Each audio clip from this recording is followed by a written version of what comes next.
नमस्कार।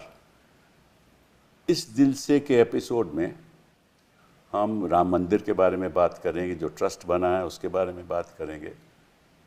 ये मुद्दा बहुत चर्चा में है। आने वाले दिनों में मैं समझता हूँ कि इस पे चर्चा बढ़ जाएगी, क्योंकि जो भाजपा का तो चेहरा था, जो हिंदू धर्म से जुड़ा हुआ था, उसकी जो असलियत है वो जनता के सामने आ रही है। ये हमेशा कहते रहे कि हम राम के भक्त हैं, और जो राम के भक्त होते हैं वो बेदर्दी से युवाओं के ऊपर लाठीचार्ज नहीं करते, उन पे पैलेट गन नहीं चलाते। और जो राम के भक्त हैं वो कई ऐसे भी हैं कि सरासर रोज़ के रोज़ झूठ भी बोलते रहते हैं।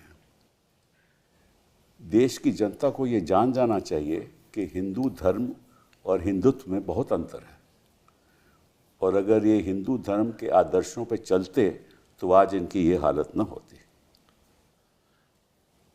इन्होंने बड़े आस्था के साथ राम मंदिर बनवाया। 2019 में सुप्रीम कोर्ट का जजमेंट आया, उसके बाद राम मंदिर बना।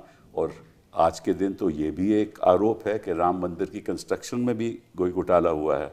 उसका फिर इनॉग्रेशन हुआ, प्रधानमंत्री जी ने खुद किया जनवरी 2024 में।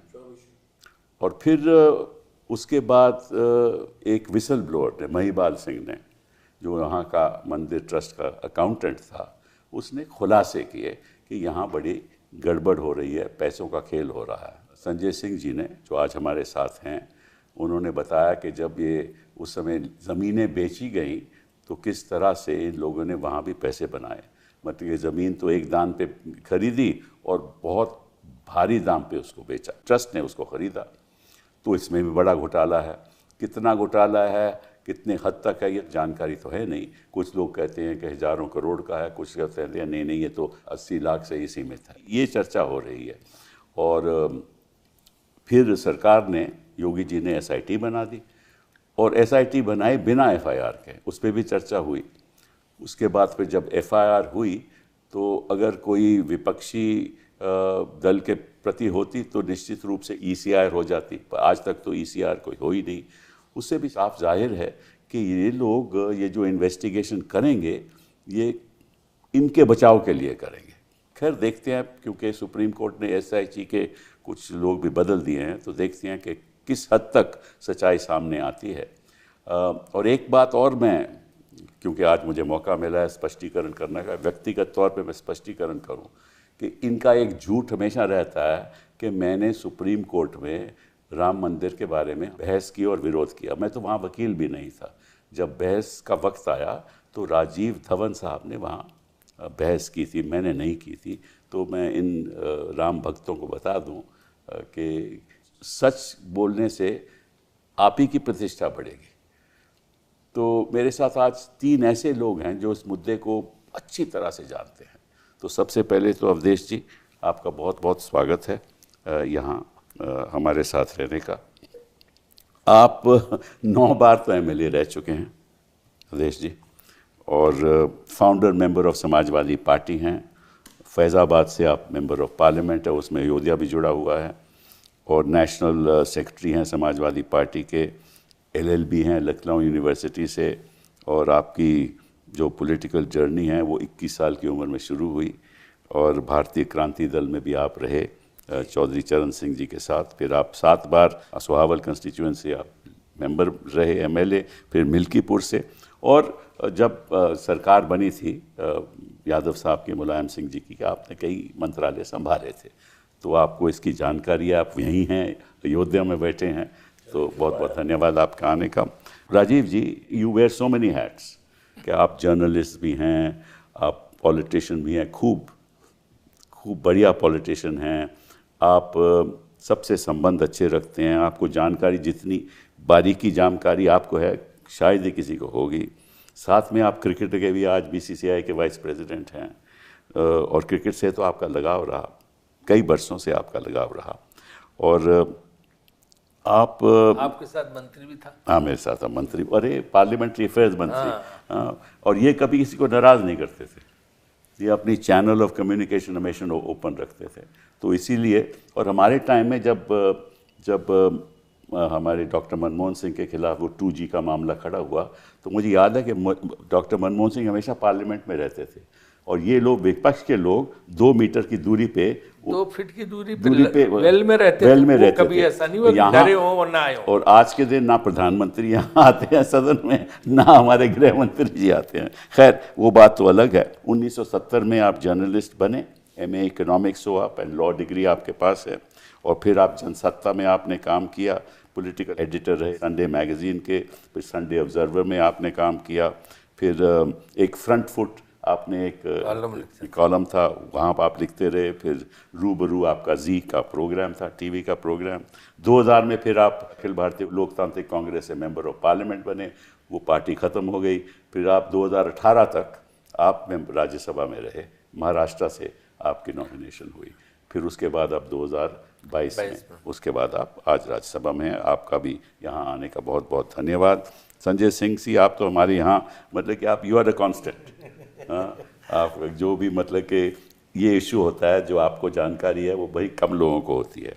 तो आपने इशारा शुरू किया कि किस तरह से इन्होंने लैंड डील्स की हैं, लेकिन आप आज के दिन राज्यसभा में मेंबर ऑफ पार्लियामेंट है आप पार्टी से, और आप पॉलिटिकल अफेयर्स कमेटी के मेंबर रहे हैं, और नेशनल एग्जीक्यूटिव के भी मेंबर हैं, और आप शुरुआत आपने सोशल एक्टिविज़म से की, और पॉलिटिक्स में तो खैर आप बाद में आए।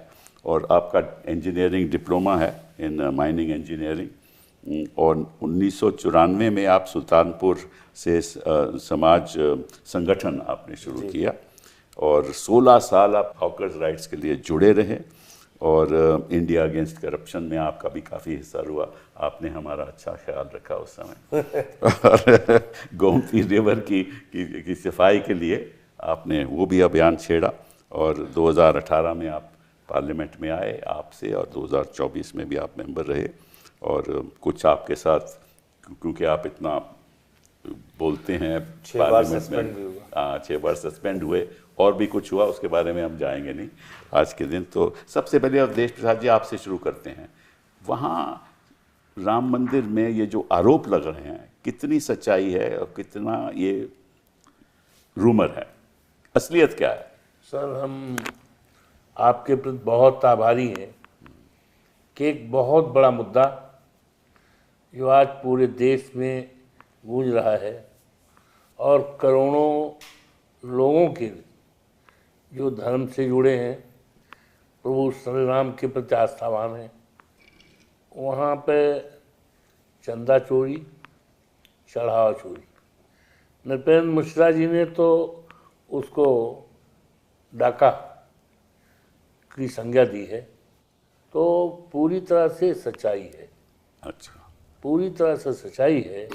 और जब से ये माननीय उच्चतम न्यायालय ने निर्णय दिया कि मंदिर बनने का, तब से वहाँ की ज़मीनें बहुत महंगी हो गई। अच्छा, और वहाँ की ज़मीनों को किसानों से कौड़ियों के दाम पर, और कौड़ियों के दाम, करोड़ों की ज़मीन कौड़ियों के दाम ली गई, और बाहर के लोगों को बसाने का काम किया गया।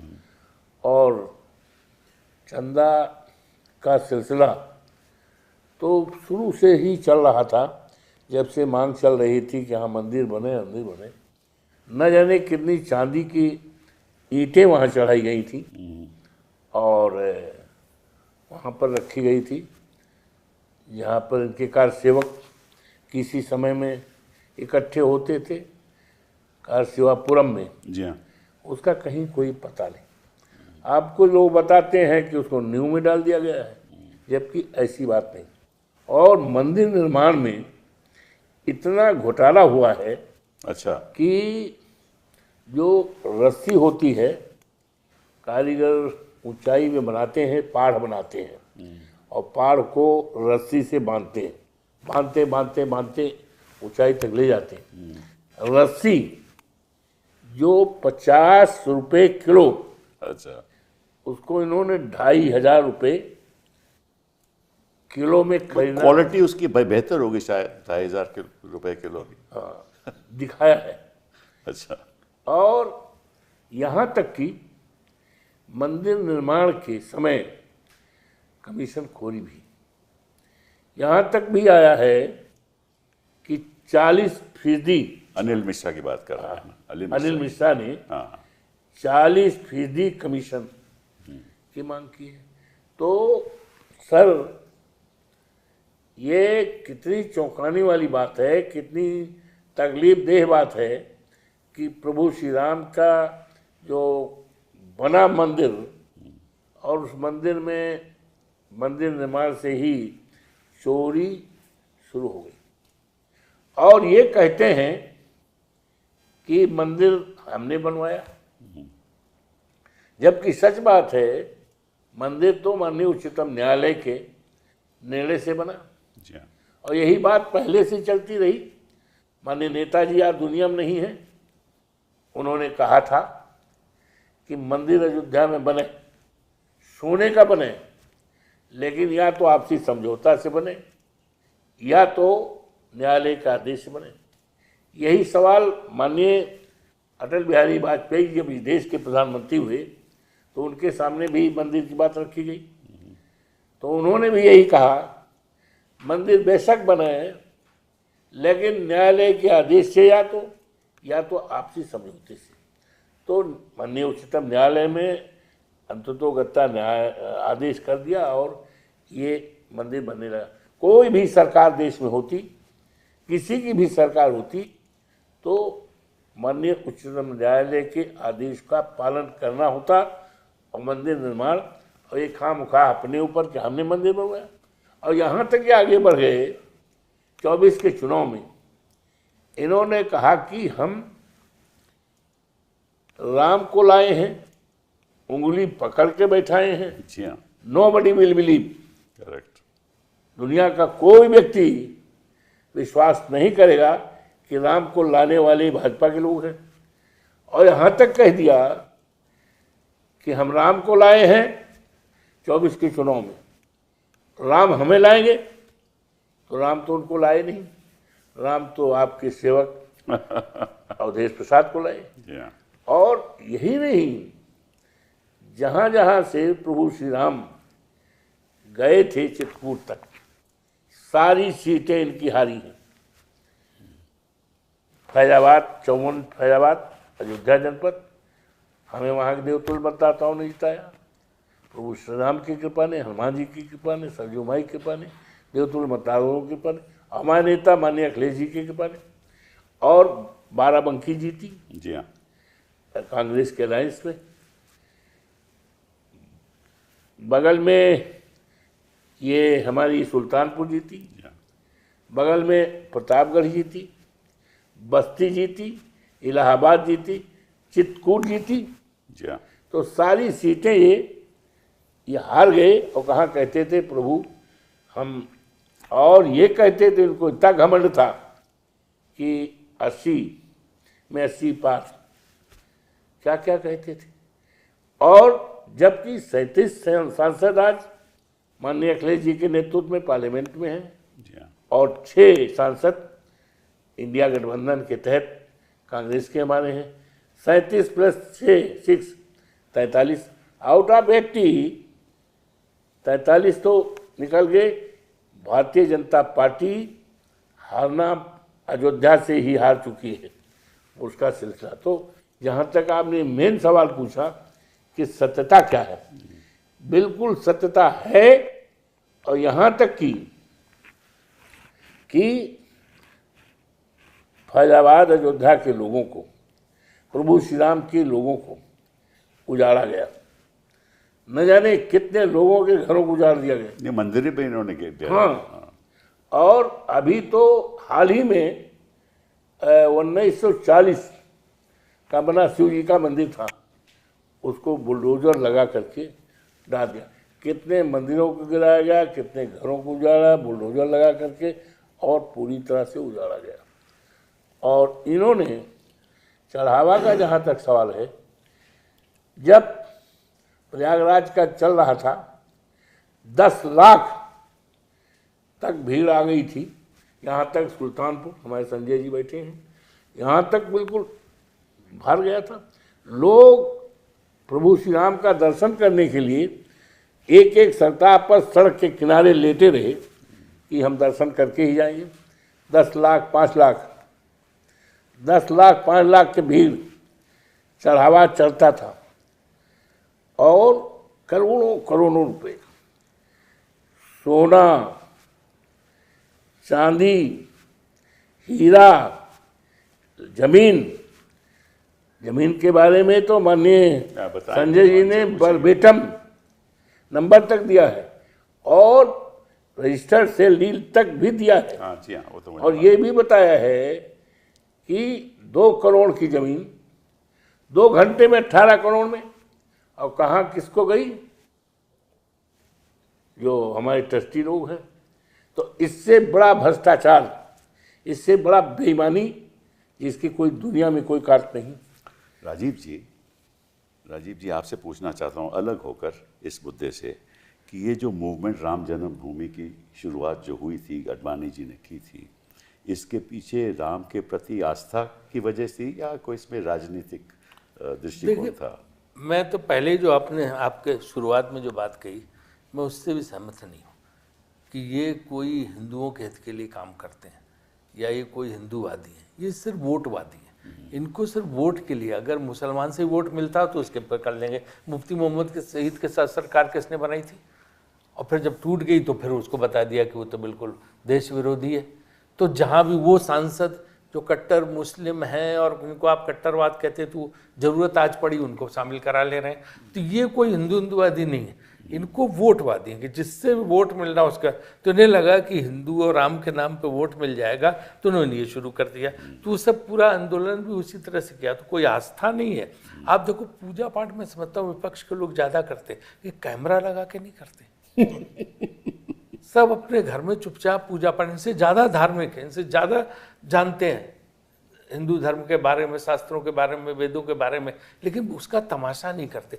यहाँ जो भाजपा का नेता आपको मिलेगा मंदिर में दर्शन बाद में करेगा, पीछे मूर्ति होगी, फोटो पहले डाल देगा और तब भगवान की तरफ पीट करके। उसको पब्लिसिटी चाहिए ताकि वोट मिले, ताकि कहें हमें भगवान के नाम पे वोट मिल जाए, राम के नाम पे वोट मिल जाए। वो सिर्फ इनका है। तो अयोध्या में भी पूरा यही था कि इनको, इसीलिए शिलान्यास हड़बड़ाहट में किया गया, वो शिलान्यास को या वो प्राण प्रतिष्ठा, क्योंकि 24 का लोकसभा आ गया था, तो जल्दी जल्दी उसको किया गया। तो उस पर तो बड़ा विरोध हुआ। हाँ, और मंदिर पूरा बन नहीं पाया था, उसको जल्दी से करके किया गया। अयोध्या के जो लोग थे उनको बुलाया नहीं गया वहाँ, हमको नहीं बुलाया किनारे। हाँ, और वो बाहर से बड़े बड़े फिल्म स्टार, उद्योगपति, ये सब आके वहाँ पे जमा हुए। तो पूरी इवेंट थी। इवेंट बाजी में तो मास्टरी है कि कैसे शो आयोजित करना है, तो इनकी वो है। अब ये जो बात है असली, इसमें जैसा अवधेश बाबू ने भी कहा कि ये बहुत बड़ा मतलब आस्था पे चोट लगी, बहुत लंबी चोरी है, कोई साधारण नहीं है। हजारों करोड़ की आपके हिसाब से चंदा चोरी, तो चंदा तो तब होता है जब मंदिर बनना था, मंदिर के बाद चढ़ावा होता है। तो अभी तो चंदा और चढ़ावा दोनों है, तो कितना है उसका अंदाजा लगाना आपको मुश्किल है। लेकिन एक महपाल सिंह है जो वहाँ पे अकाउंटेंट था, उसने जो रहस्योद्घाटन किया, और SIT को भी उसने लिख के दिया, आप उसको पढ़ लीजिए, किसी ने उसको सोशल मीडिया पर पूरा उसका ये चल रहा है, उसमें बड़ा स्पष्ट है कि कैसे सारा पैसा निकाल के विश्व हिंदू परिषद के दफ्तर में कारसेवकपुरम में जाता था, वो विश्व हिंदू परिषद के कार्यक्रमों में खर्च होता था, वो लोगों के घर, उनके जो वो थे उनके घर बनाने में। तो मेरा सवाल ये है कि आप मंदिर के ट्रस्ट में क्यों रहना चाहते हैं? क्या लालच है कि राजनीतिक दल से जुड़े लोग मंदिर के ट्रस्ट में रहे? आप दे दो सनातन धर्म का। आप कहते हो हम सनातन धर्म में, तो 5 शंकराचार्य और 5 वैष्णवाचार्य, इनका सनातन बोर्ड बना के उनको मंदिर दे दो, चले।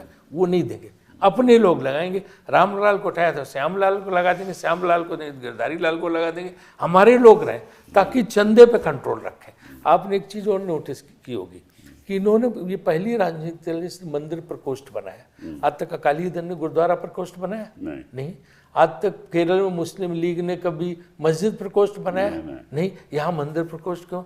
योजना थी कि बड़े बड़े मंदिरों के ट्रस्टों पे कब्जा करो, फिर वहाँ अपने लोग सरकार की मदद से घुराओ, वहाँ से चढ़ावा निकालो और उस पैसे का इस्तेमाल अपने संगठनों को चलाने के लिए करो। तो ये बड़ी भारी योजना थी जो प्रभु कृपा से सफल नहीं हो पाई, सफल नहीं हो पाई। हाँ, तो अखिलेश जी ने उसको खुलासा उन्होंने शुरू किया, लेकिन अखिलेश जी ने, हम लोग कोई नहीं बोले कि भाई कहेंगे कि इसमें राजनीतिक दलों की है, हम लोग सब चुप रहे।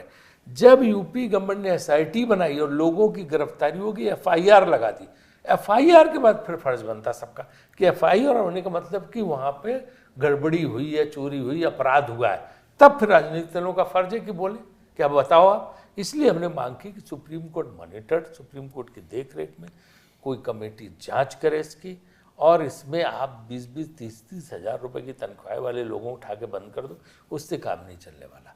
इसमें जो है, जब सैकड़ों करोड़ों की बात हो रही है, तमामों का सोना चांदी ये सब गायब होने की बात हो रही, तो 20-20, 30 हज़ार तनख्वाह वाले ले जाएंगे क्या वो कर्मचारी? तो ये जो है सुनियोजित बहुत बड़ी योजना थी। इसमें जो है बेवजह इसमें ये है कि उनको बस पकड़ के बात ख़त्म कर दो, तो ये जो है नहीं होने वाला है, इसको नहीं ख़त्म होने देना चाहिए। और जो एक्चुअली इसके जो है जो लाभदायी हैं, जिन्होंने फ़ायदा लिया है, उन पे जो है सख्त कार्रवाई नहीं चाहिए। और ये ट्रस्ट जो है, इसमें एक भी इनके आदमी नहीं रहने चाहिए, क्योंकि जनता के चंदे से बना है, इसमें कोई बीजेपी और इनके लोगों को कोई पैसा नहीं लगा है, तो इसलिए जनता के चंदे से बना है। तो इसलिए इसमें ऐसे लोग रहने चाहिए जो एक्चुअली अच्छे जो है सनातन धर्मी है। मंदिरों में भी आरोप लग रहे हैं कि वहाँ भी ऐसा काम हो रहा है। हाँ, और मंदिरों में अपने लोग घुसाने की कोशिश कर रहे हैं, तो ये सब तो अब जगह जगह ऐसी बातें शुरू हो गई।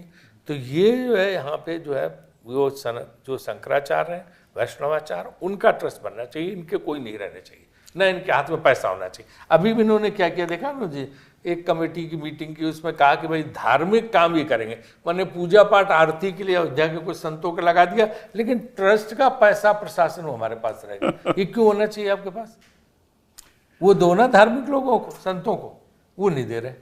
संजय जी, आपने तो मतलब कि बड़ी बारीकी से ये खुलासे किए हैं कि किस तरह से ज़मीन जो दाम था उनका बहुत कम था और मंदिर ने बड़े करोड़ों में उसी ज़मीन को ख़रीदा, तो आप ज़रा हमें बताइए। देखिए सर, पहली बात तो ये समझना होगा कि इसमें 1-2 ज़मीनों का घोटाला नहीं हुआ, इसमें तमाम ज़मीनों को खरीदने का घोटाला हुआ है। और अगर आपका कोई कैमरामैन वहाँ पे जाएगा, अवधेश जी तो वहाँ के सांसद हैं, आप अगर देखेंगे कि ज़मीनें ही इन्होंने कहाँ पे खरीदी है तो आपको हंसी आएगी।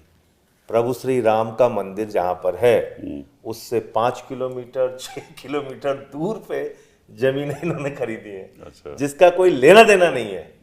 यानी कि मंदिर के कार्य में उस जमीन का इस्तेमाल कैसे होगा, इसका कोई जस्टिफिकेशन इनके पास नहीं है। हरीश पाठक और कुसुम पाठक नाम के 2 लोग थे। अच्छा। जिनकी जमीनें थी, जो मामला सबसे पहले मैंने पकड़ा, वो भगोड़े थे। अच्छा। उनको भगोड़ा डिक्लेयर किया था प्रशासन ने कि वो उस जिले में आ नहीं सकते थे, अयोध्या में। तो वो आए एक दिन और उन्होंने एक दिन आके अपनी जमीन 2 करोड़ रुपए में सुल्तान अंसारी और रवि मोहन तिवारी को बेच दी। 7:10 पे वो जमीन बेची और 10-15-20 मिनट के बाद उन्होंने वही जमीन 18.5 करोड़ रुपए को में चंपत राय जी को बेच दी, जो ट्रस्ट के महासचिव हैं। अब इसमें जब सबसे इंटरेस्टिंग बात जो मैंने पकड़ी, वो आपके दर्शकों को मैं जरूर बताना चाहूंगा और पूरे देश को जानना चाहिए। उस समय के जो भारतीय जनता पार्टी के मेयर थे ऋषिकेश उपाध्याय, उनका भतीजा है रवि मोहन तिवारी। अच्छा। और सुल्तान अंसारी एक जमीन और बिल्डर का काम करने वाला व्यक्ति है। दोनों ने कुसुम पाठक और हरीश पाठक से 2 करोड़ रुपए में जब जमीन खरीदी 7:10 पे एक ही तारीख में, उसमें गवाह कौन है? ऋषिकेश उपाध्याय और अनिल मिश्रा, यानी ट्रस्ट का सदस्य और भाजपा का मेयर उस समय का, वो गवाह है 2 करोड़ रुपए की खरीद में। और 5 मिनट के बाद जब वही जमीन 18.5 करोड़ रुपए की बेची जा रही है राम मंदिर को, राम मंदिर ट्रस्ट को, चंपत राय जी को, उसमें गवाह कौन है? उसमें भी गवाह ऋषिकेश उपाध्याय और अनिल मिश्रा है। तो ये सीधा केस था। मैं एक कागज देखा तो मैंने एकदम हैरान हो गया। मैंने कहा ऐसे कैसे हो सकता है? मतलब ऐसी इतनी तेजी से तो न्यूयॉर्क में भी जमीन का रेट नहीं बढ़ेगा, जो न्यूयॉर्क में होता है तो टोक्यो में भी नहीं बढ़कर बढ़ेगा, यहाँ करते हैं आप। टोक्यो में भी नहीं बढ़ेगा इतनी तेजी से जमीन का रेट की 2 करोड़ की जमीन 5 मिनट में 18.5 करोड़ की हो जाए, 5 मिनट में 16.5 करोड़ रुपए जमीन का दाम बढ़ जाए। फिर जमीनों के कागजात हमने तलाशने शुरू किए। अच्छा, 26 कागजात इस वक्त मेरे पास है। अच्छा, और जब मैंने एसआईटी से समय मांगा कि भाई हमें जमीन घोटालों के कागजात आपको देने हैं, वो उसके लिए समय दे दीजिए, तो 13 कागजात मैंने उनको दिए, 13 दस्तावेज। अच्छा। और देने के बाद एक एक कागज के बारे में मैंने उनको डिटेल बताया। फिर मैंने उनसे पूछा कि इसकी जांच आप करेंगे? तो कहने लगे साहब हमें तो जो आदेश हुआ है वो चढ़ावे के चोरी की जांच करने का आदेश उसके बाद तो मैंने कहा फिर आपने क्यों बुलाया मुझे? योगी जी तो कह रहे हैं दूध का दूध पानी का पानी हो जाएगा, खूनम खून लालम लाल हो जाएगा, आप तुरंत आइए और दस्तावेज दीजिए और कागज दीजिए और बाहर बकवास मत कीजिए, जो कहना है एसआईटी के सामने कहिए। तो मैं तो आपके सामने कागज देने आया हूँ, आप कह रहे हैं कि इस पर हम आगे कार्रवाई करेंगे या नहीं करेंगे, इसका तो हमें मैंडेट नहीं है। तो वो 13 दस्तावेज वहां पड़े रह गए। अब दूसरी एसआईटी बन गई, वो कह रही हम सब जांच करेंगे। बिल्कुल। इनसे भी टाइम मांग लिया कि साहब बचे जो कागज हैं वो दे दीजिए। अब जो कुछ बड़े घोटाले हैं वो आपके दर्शकों को जरूर पता चलना चाहिए। एक जमीन है 1,73,00,000 रुपए की। अच्छा, वो जमीन ट्रस्ट ने खरीदी 24 करोड़ रुपए की। ओ, एक जमीन है 9 करोड़ रुपए की, वो 55 की खरीदी। वो जमीन खरीदी 55 करोड़ रुपए की। और ये जमीन, दोनों जमीन मंदिर से करीब करीब 6 किलोमीटर 5 किलोमीटर दूर पे है, जिसका कोई लेना देना नहीं। ट्रस्ट मंदिर क्यों खरीद रहा था इतनी दूर जमीन? उसका इतनी क्या काम दूर है? जमीन क्यों खरीद रहे हैं? किस काम की है वो जमीन? नहीं, वो कहते हैं कि भैया हम मंदिर का जो सिलसिला है और बढ़ाना चाहते हैं। नहीं तो वहां बढ़ाएंगे ना, 6 किलोमीटर जहां पे सर मंदिर है वहां पे बढ़ाएंगे ना। इनकी दूरदृष्टि आप समझे नहीं, इनको इनकी दूरदृष्टि है। अब ये अगले 20 साल के सोचते हैं आप, मतलब के नहीं तो वहां कैसे, सवाल मतलब पूछ वहां कैसे पहुंच जाएंगे? वहां कैसे पहुंच जाएंगे? मैंने तो कई टीवी चैनल वालों को कहा, मैंने कहा भैया जहां जमीन खरीदी है गडकरी जी सड़क बना देंगे। वो मतलब दिल्ली में मंदिर तो ठीक बने, है। उसकी जमीन अब गाजियाबाद देखिए में खरीद दी जाए। उसमें जो सबसे इंटरेस्टिंग बात है, उसी जगह पे उससे बेहतरीन और अच्छी जमीन उत्तर प्रदेश की योगी सरकार ने अधिग्रहित किया। जब यूपी सरकार ने, योगी जी ने वो जमीन अधिग्रहित किया तो किसानों को दिया 4 लाख रुपए बिस्वा। अच्छा, और हमारे दरिया दिल ट्रस्ट वालों ने, राम मंदिर के चंपत राय जी ने उसी जगह पे उससे कम उपयोगी जमीन 48 लाख रुपए बिस्वा खरीदी सर। ओ ऐसे। और मजेदार बात आप सुनिए, लोढ़ा बिल्डर्स नाम की एक मुंबई की कंपनी है, उसने वहां पे किसानों से जमीनें खरीदी 3,50,000 रुपए की, और वो जमीन वो बेच रहा है 1,80,00,000 रुपए। सांसद जी गलत कह रहा हूं मैं? 1,80,00,000 रुपए में बाकायदा एडवर्टीजमेंट करके बेच रहा है। तो इस प्रकार से आप वहां पे पूरा एकदम, और एक स्तर पे चोरी नहीं हुई सर, ये बात हमें समझनी होगी। जमीन में घोटाला, निर्माण कार्य में घोटाला, आभूषणों में घोटाला, चढ़ावे में घोटाला, 4 प्रकार के घोटाले हुए हैं। और हजारों करोड़ रुपए इकट्ठा किया गया है। भारतीय जनता पार्टी के विधायक, सांसद, मंत्री, उत्तर प्रदेश के अधिकारी, अलग अलग विभागों के अधिकारी, उनका पैसा बंधा हुआ था कि आपको इतना देना है, आपको इतना देना है, आपको इतना देना है। और सीना ठोक के विधायक और सांसद और मंत्री कहते थे भाई मंदिर का निर्माण है, पैसे दो। पैसे दिया लोगों ने, खूब जम के पैसे दिया, चलिए उसमें कोई बात नहीं। जब निर्माण कार्य होने लगा तो मंदिर के निर्माण कार्य के लिए जो एस्टिमेटेड कॉस्ट थी वो 3 गुना बढ़ गई। 800 करोड़ से 2200 करोड़ हो गई। 2200 करोड़ हो गई, यस। 3 गुना बढ़ गई। तो ये कॉस्ट कैसे बढ़ी? इसका कैसे, कौन सा सामान आपने जैसे बताया 50 रुपए की रस्सी 2,500 रुपए में, क्वालिटी अच्छी लगा रहे होंगे। ठीक है सर, तो वो रसीद दिखा देना। अच्छा, जो ईंट 10 रुपए की, 2,500 थोड़ा। नहीं मैं कह रहा हूं सर, चलिए ठीक है आपकी अच्छा, बात, कोई मुफ्त मार्बल मैं दे कह रहा रहा हूं था। सर आपकी बात पर, एक दिलीप सिंह राठौर है, अच्छा, उनका नाम शायद दिलीप सिंह राठौर है, उन्होंने कहा मैं मुफ्त में मार्बल देना हाँ, चाहता हूं। और अच्छे क्वालिटी का। बोले खाली हमें ट्रांसपोर्टेशन आप दे देना, मैं आपको मार्बल देना चाहता हूं। उनका मार्बल नहीं लिया गया और पैसे से खरीदा गया मार्बल। 4 गुना दाम पे। 4 गुने ज्यादा दाम पे। वो मुफ्त चीज देते नहीं है अब मैं ये कह रहा हूं सर कि अगर आप कह रहे हैं कि ठीक है क्वालिटी अच्छी थी, 10 रुपए की ईंट आपने 50 में खरीदी है कि 100 में खरीदी है, किस क्वालिटी की खरीदी है, उसकी तो कोई रसीद होगी ना, वो रसीद दिखा दीजिए। अब निर्माण समिति के अध्यक्ष कौन है? निपेंद्र मिश्रा जी, जिसका जिक्र सांसद जी कह रहे थे। उन्होंने कहा डकैती हो गई साहब, तो डकैती हो गई तो आप ही तो अध्यक्ष हैं, उनकी देख देख में आप ही तो अध्यक्ष हैं, आप बता दीजिए कहां कहां डकैती हुई है। इतना तो करिए भगवान श्री राम के चोरी का खुलासा करने के लिए, कम से कम इतना तो कीजिए, बताइए कहां डकैती हुई है। आप वो बताने के लिए तैयार नहीं। बताया किसने? दीनानाथ वर्मा इंजीनियर ने बताया। उसने कहा साहब अनिल मिश्रा 40% कमीशन मांगते थे, 40% कमीशन उन्होंने डिनाई किया वैसे। और पूरा एकदम से इसमें पूरा एक गिरोह बना हुआ था। अनिल मिश्रा, ऋषिकेश उपाध्याय भारतीय जनता पार्टी का मेयर, रवि मोहन तिवारी उसका भतीजा, खुद चंपत राय, और उनके साथ वो गैंग जो कह रहे हैं ना 20-20 हजार के कर्मचारी। ये 20-20 हजार के कर्मचारी किसने रखे सर? इन्हीं अनिल मिश्रा ने उन 20-20 हजार के कर्मचारियों को रखवाया एसबीआई वालों से कह के। बाकी तो प्रक्रिया होती है, किसी को चढ़ावे के काम में आप लगा रहे हैं। महिपाल सिंह कौन था?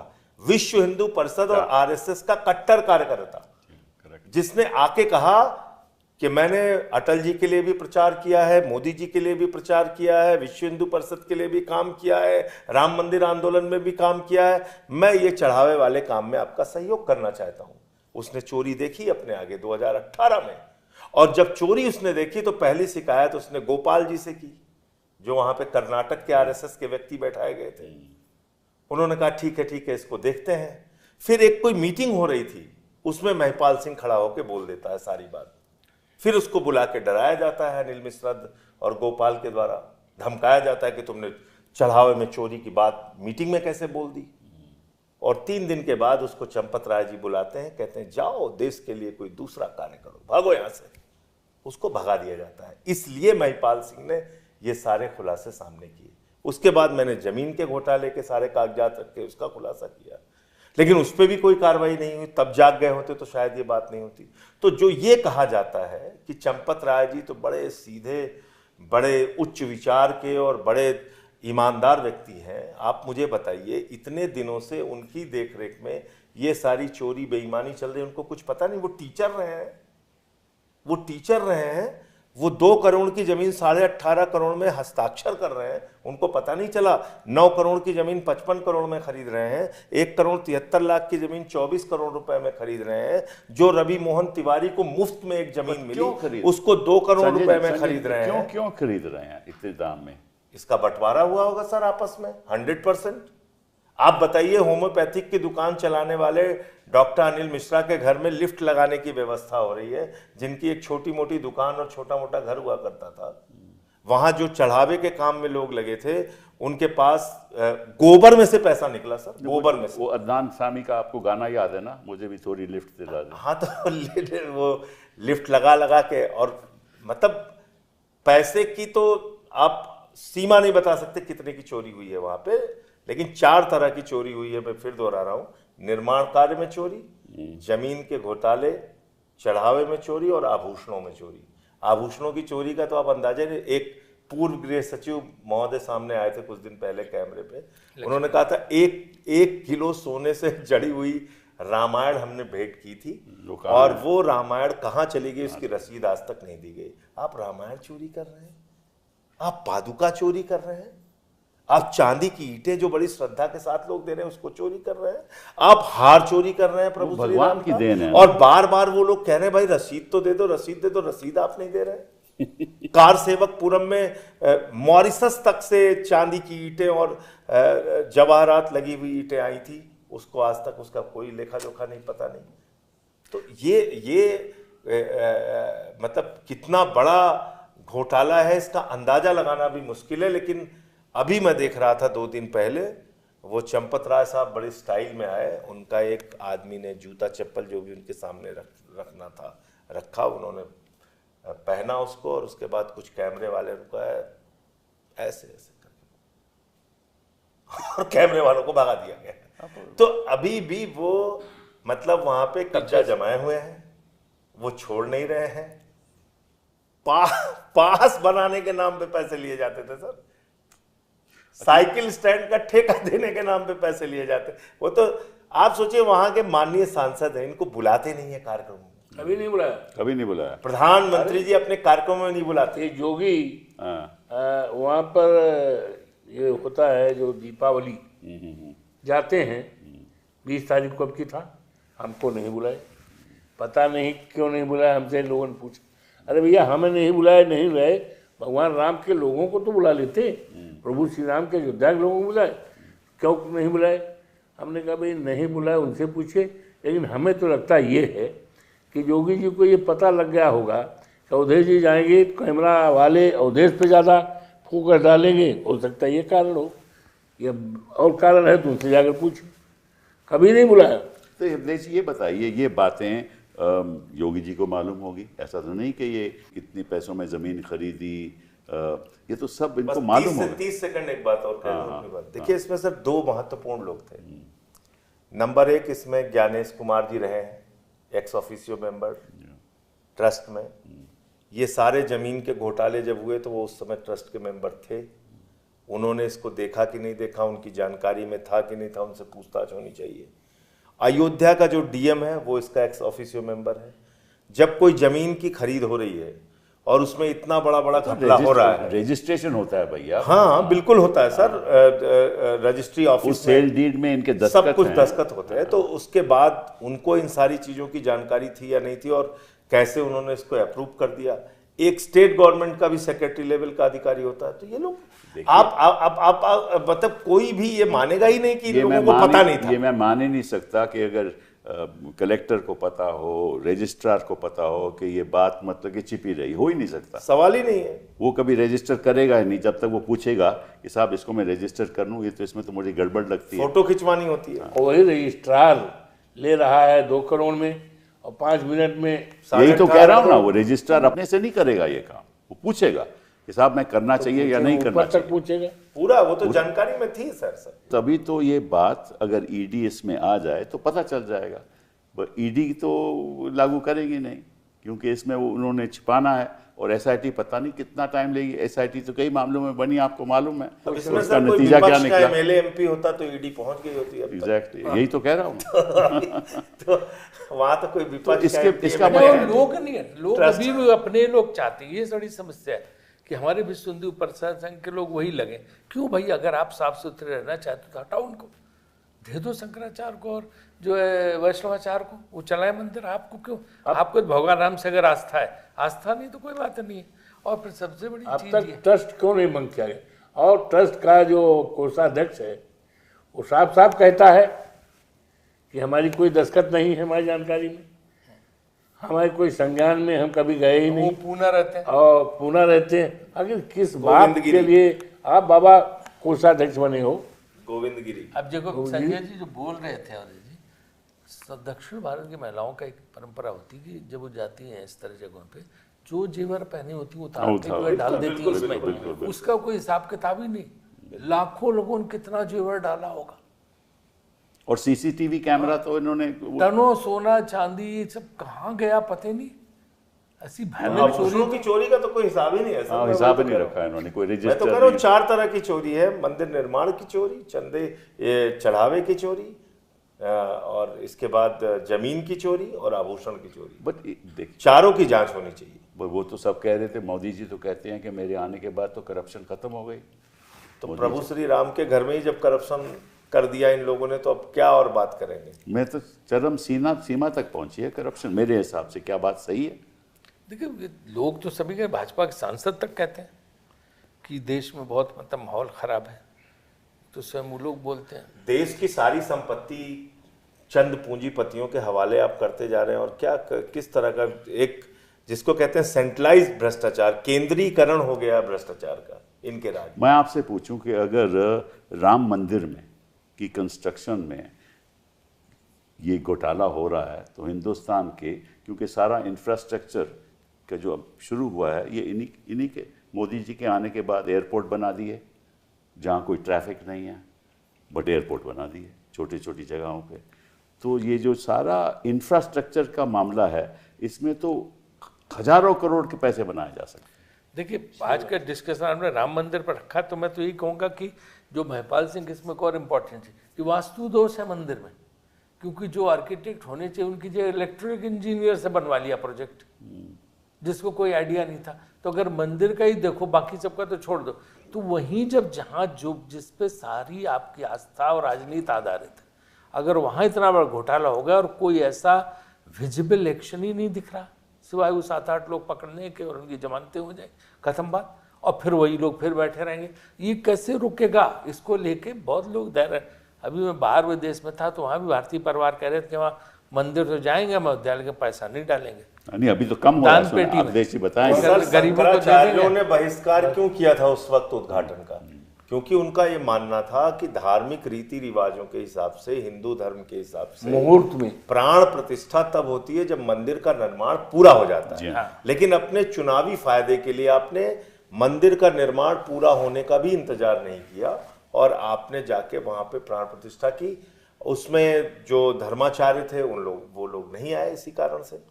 आप बताइए, स्वामी और मुक्तेश्वरानंद जी वहां पे नहीं पहुंचे। अभी कितना चढ़ावा चल रहा है वहाँ, आपको मालूम? कम हो गया, कम हो गया। अब तो 50,000 की भीड़ नहीं होती, कहाँ 5 लाख 10 लाख, कहाँ 50 और 25,000 नहीं जाते। अब तो 1 लाख 2 लाख भी नहीं चल रहा। लोग आते हैं लेकिन पैसा 100 रुपया 200 रुपया, जो आते 21,000 51,000 देते और कहते भी हैं कि हम जा रहे हैं दर्शन, लेकिन चढ़ावा नहीं चढ़ाएंगे।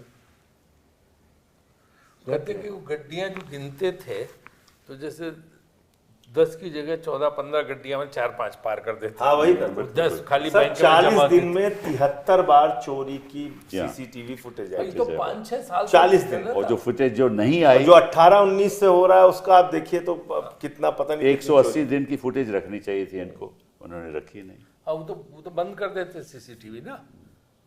और बड़ी फुटेज तो ये उसकी जो है रख सकते थे, डीवीडी उसकी बना कर। नहीं, आप सीसीटीवी बंद क्यों करेंगे जब काउंटिंग चल रही, गिनती हो रही? अभी तक ये नहीं पता चला किसने बंद करवाया, ये भी नहीं पता। वही ट्रस्ट के लोग बंद कराते थे सब। नहीं कोई। और ये भी कहते हैं ये जो कि बाहर से लोग, दक्षिण भारत वगैरह सब आते थे इनके, जैसे वो गोपाल के बारे में ये कहा जाता है कि उसके पास कुछ संदिग्ध लोग ऐसे थे जो पैसे लेके निकल जाते थे बाहर चले जाते कर्नाटक। तो आरएसएस के लोगों के साथ भी मिलके ये पूरा खेल करते थे लोग। तो ये बताइए, मोहन भागवत जी ने इसके बारे में बयान दिया है? नहीं, अभी तक उनका कोई क्यों नहीं? वही समझ में नहीं आ रहा। ये बात वो अपने हमें आप को शायद इस मतलब इस कंट्रोवर्सी से दूर रखना चाहते हैं। ये कैसे दूर रहेंगे? क्योंकि इसमें बोलेंगे क्या? आप देखो, संसद में भी जब ये बोलते हैं आप, तो कोई बोलता है बीजेपी, सब चुप बैठे रहते हैं। अंदर से तो भी महसूस कर रहे हैं कि गड़बड़ी हुई है। टीवी डिस्कशन में ये लोग नहीं आए कहीं।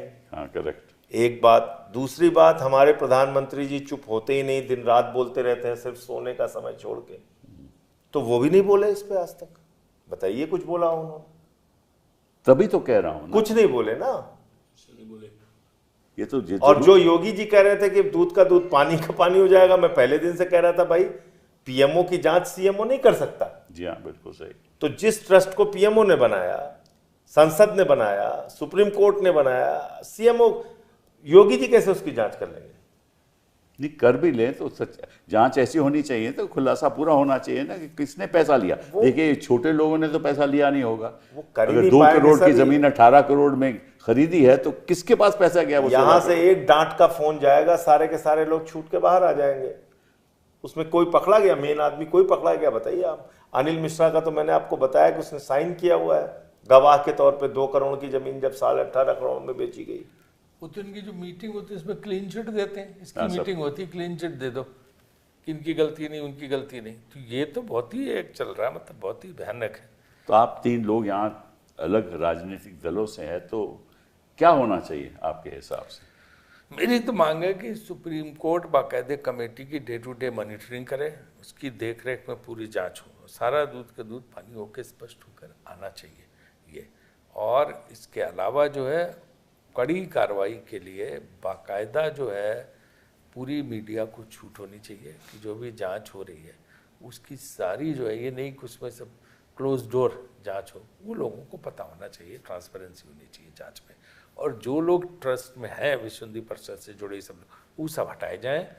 5 शंकराचार्य और 5 जो है वैष्णवाचार्य, उनका ट्रस्ट बने, उनकी देख में मंदिर चले, तब तो लोगों का विश्वास ऊपर आएगा। वरना ये आस्था इतनी ज़्यादा जो है, लोगों की आस्था पे कुठाराघात हुआ है कि उनको आइडिया नहीं कि गांव में ये बात फैल गई है कि ये जो है राम मंदिर के चंदा चोर हैं और राम मंदिर के चढ़ावा चोर। और वो जो पुराना गाना है, देखो यानी तुम काम देखो ना है करो, दीवानों ऐसा तुम काम ना करो, राम का नाम बदनाम का ना नाम करो। बदनाम ना करो। सही बात है। लेकिन ये लोग तो कह रहे हैं राम राम जपना पराया माल अपना। वो भी गाना है। अवधेश जी, समाजवादी पार्टी का इसमें क्या रवैया रहेगा, बताइए क्या होना चाहिए? समाजवादी पार्टी का स्टैंड पूरी तरह से खुला है। एक तो कि सबसे पहले जो ट्रस्ट इनका है, ट्रस्ट को पूरी तरह से भंग कर देना चाहिए। ओके। दूसरा, ये जो SIT वगैरह बनाया है, इसका कोई मतलब नहीं। माननीय उच्चतम न्यायालय संज्ञान लेकर अपने स्तर से कमेटी या जो भी है गठन करके और अपनी निगरानी में इस बात की जांच करे, क्योंकि माननीय उच्चतम न्यायालय के द्वारा ही मंदिर का निर्माण हुआ है। जी हाँ। तो जब मंदिर में इतना बड़ा घोटाला हो गया तो आज तो न्यायालय को संज्ञान लेना चाहिए, राष्ट्रहित में देश। एक जज साहब को मतलब नियुक्त करना चाहिए इसी मामले में, ताकि वो मॉनिटर करें। और वो जज जो हों सेवानिवृत्त वाले ना हों, आनचेयर वाले हों, जिनकी सर्विस बकाया हो 2-4 साल, ऐसे लोगों तभी कुछ पाएगा। और नहीं तो ये बचाएंगे, लेकिन प्रभु के दरबार में ये बच नहीं पाएंगे। तुलसीदास जी ने जो लिखा है, जब जब होए धर्म की हानि, बाढ़े असुर अधम अभिमानी, तब तब प्रभु किसी न किसी रूप में प्रकट होते हैं, उनका सर्वनाश करते हैं। तो वहाँ तो प्रभु स्वयं विद्यमान है। यदा यदा ही धर्म से ग्लानिर्भवति भारत, जब जब धर्म की हानि होती है तब तब किसी न किसी शक्ति का अवतार होता है। तो शक्ति तो प्रभु श्री राम के घर ही का मामला है, तो इनका नाश होगा। और नाश की शुरुआत मनवर अयोध्या से शुरू हो गया है। और 27 में निश्चित तौर से इनका पाप का घड़ा फूटेगा और बुरी तरह से पराजित होंगे, और वहीं से शुरुआत हो जाएगी, पूरे देश का सफाया हो जाएगा संजय जी से नेता के प्रयास से और सब लोगों के प्रयास से। संजय जी, आपका क्या? देखिए सर, ये बात बिल्कुल सही है कि उसमें धर्माचार्यों का ट्रस्ट होना चाहिए। उसमें कहीं से भी पॉलिटिकल लोग जिनका RSS से, BJP से कहीं कोई रिश्ता हो, BHP से कोई रिश्ता हो, ऐसे लोग तो बिल्कुल नहीं होने चाहिए, नंबर 1। बाकी मैं भी इस बात से सहमत हूँ कि सुप्रीम कोर्ट मॉनिटर्ड इंक्वायरी होनी चाहिए और समयबद्ध इंक्वायरी होनी चाहिए। एक टाइम लिमिट हो इंक्वायरी की कि भाई इतने दिनों में इस जांच को पूरा कर देना है। और मैं जब हम लोगों को गिरफ्तार किया था ED ने, तो हमसे कहते थे कि जो भी बोलिएगा ये CCTV में रिकॉर्ड हो रहा है, आप ध्यान रखिएगा, आपकी आवाज़ भी और ये वीडियो रिकॉर्डिंग हो रही। तो मैं कहता था ठीक है, पूछो जो पूछना है। तो इन लोगों से भी जो पूछताछ की जाए उसकी पूरी प्रॉपर रिकॉर्डिंग होनी चाहिए और ज़रूरत पड़ने पे वो सार्वजनिक हो, पता तो चले किसने क्या किया है। सही बात। आपसे पूछूं राजीव जी कि क्यों ना इसमें कांग्रेस पहल करे और सब विपक्षी दलों को इकट्ठा लेकर एक याचिका दायर करे सुप्रीम कोर्ट में कि आपकी वजह से राम मंदिर बना था, हाँ, और वहाँ ये हो रहा है। तो हमारा ये सुझाव है कि पहले तो ट्रस्ट में सब लोग हटाए जाएं और धर्माचार्य रखे जाएं, और दूसरा आप एक नियुक्ति करो एक बेंच की जो इसको मॉनिटर करे। देखिए, इसमें तो सब जानते हैं इस बात को, उन्होंने तो श्रेय ले लिया, वरना शुरू से कांग्रेस पार्टी का स्टैंड था, जैसा कि अवधेश बाबू ने भी कहा कि जो भी कोर्ट निर्णय देगी हम मान लेंगे। और जिस दिन ये निर्णय आया कि वो राम मंदिर वहाँ बनना चाहिए। उस दिन कांग्रेस की वर्किंग कमेटी हुई, उन्होंने कहा कि भाई वहाँ भव्य राम मंदिर का निर्माण होना चाहिए अयोध्या। ये घोषणा कांग्रेस पार्टी ने अपनी वर्किंग कमेटी में की, किसी ने कोई विरोध नहीं किया।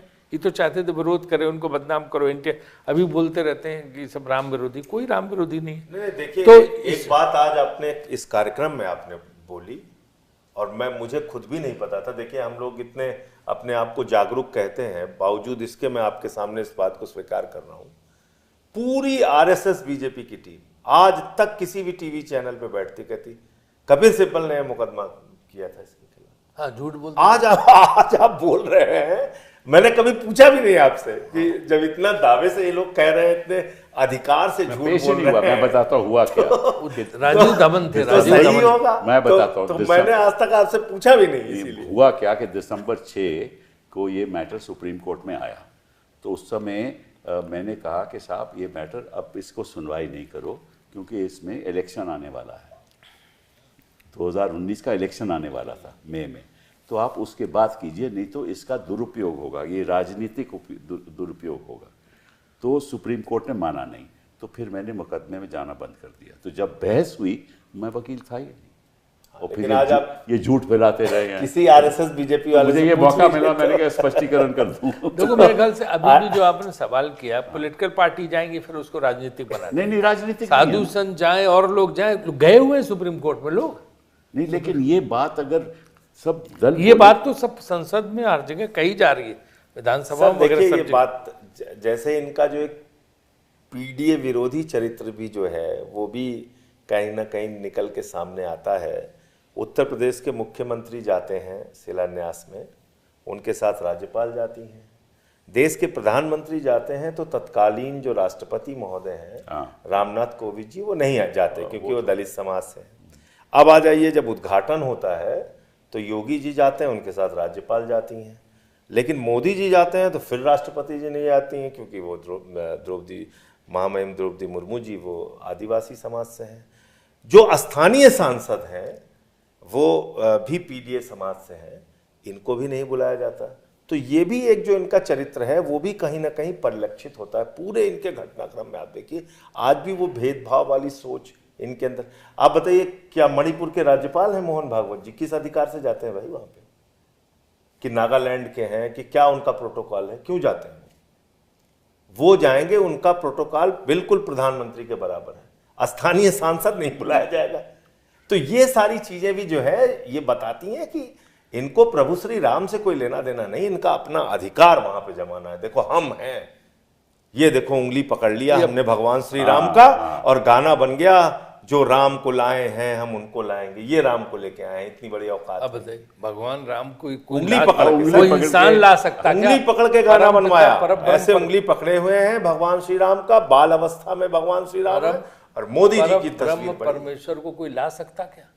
श्री रामचंद्र कृपाल भजवन हरण भय दारुण, विश्व गुरु है, कुछ भी कर कंज मुक्कर कंज पद कंजारुण, बिना चेले वाले नीलीर सुंदरम पटपीत मानो तड़ित रुसि नौम जनक सुतावरम, भज दीन बंधु दिनेश दानो दैत्य वंश निकंदनम, और रघुनंद आनंद कंद कौशल चंद दशरथ नंदनम, और शिखर मुकुट कुंडल तिलक चारु दारु अंग भूषणम, आजान भुज सरचाप धृत संग्राम जित खरदूषण को भी मार दिया था। तो जो है जिनका इतना बड़ा, उनको कोई ला सकता क्या? किसकी हैसियत है? किस इंसान को एक और सुझाव, किस इंसान की हैसियत है?